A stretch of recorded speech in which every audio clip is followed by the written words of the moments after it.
Alle 22:25 finisce il posticipo, l'Albino Leffe supera la Reggiana per 1-0 e a Padova esplode la festa. Con questo risultato il Calcio Padova è matematicamente in Serie B, traguardo sfumato di un soffio sul campo domenica, ma ora saldamente nelle mani dei biancoscudati.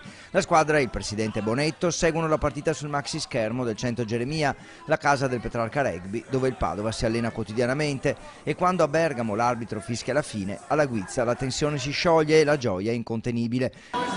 Scarico tutta la tensione di un anno, di lavorare 24 ore per portare questo traguardo insieme a tutti, alla società, ai tifosi, ai miei giocatori.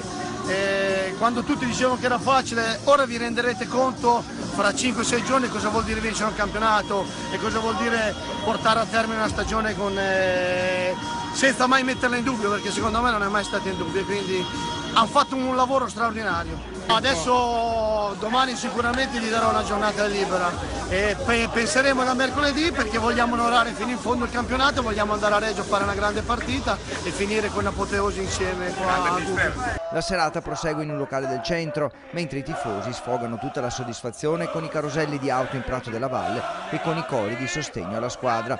2 promozioni in 4 anni in tempi recenti e per la 4ª volta nella storia il salto in Serie B. Ora ovviamente si apre una nuova pagina per la società, che andrà riorganizzata e ovviamente rinforzata.